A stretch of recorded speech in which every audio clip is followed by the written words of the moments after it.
that I believe. I want to start this morning by telling you a story about a man that was hiking. And he was not just an ordinary man, but he was a man of faith. And as he was hiking through the mountains, he fell.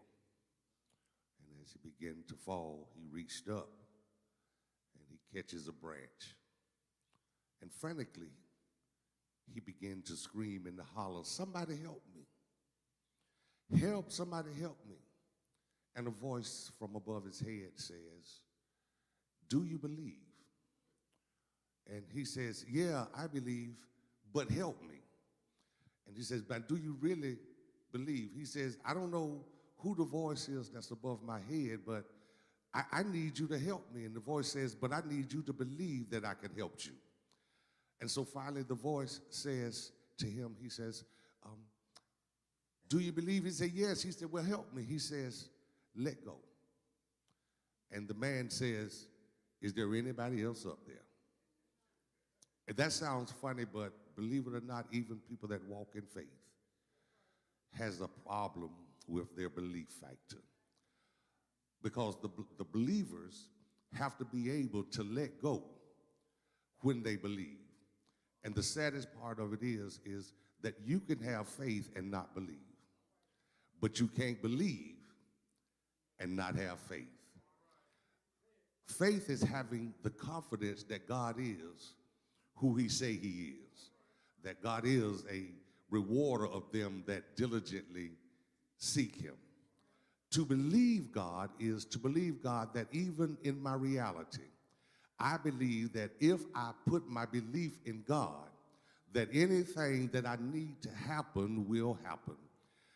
Belief is a persuasion, and you have to ask yourself that is my faith so strong that I am persuaded in my belief that even when things are so impossible with me, with man, with my friend, that do I really believe that God can do the impossible in my life?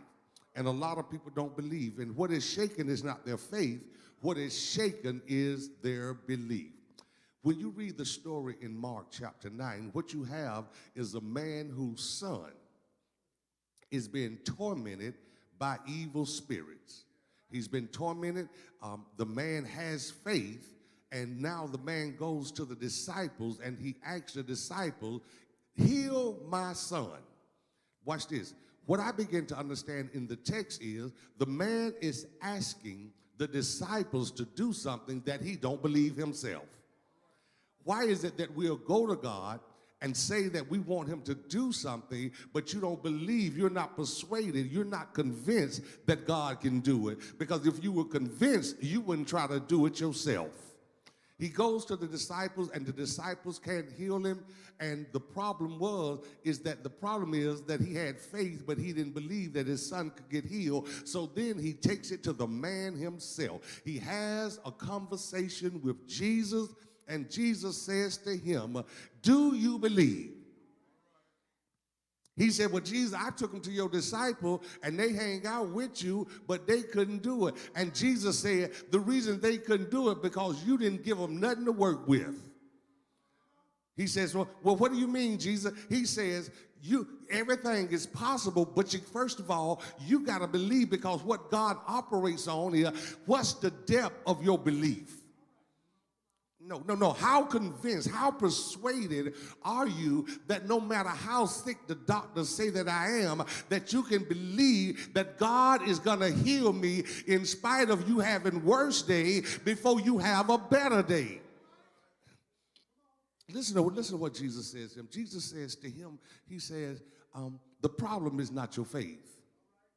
He says, the problem is your belief.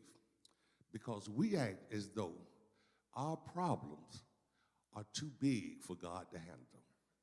And God says, I can't operate in unbelief. Listen to what the man said. He says, I believe.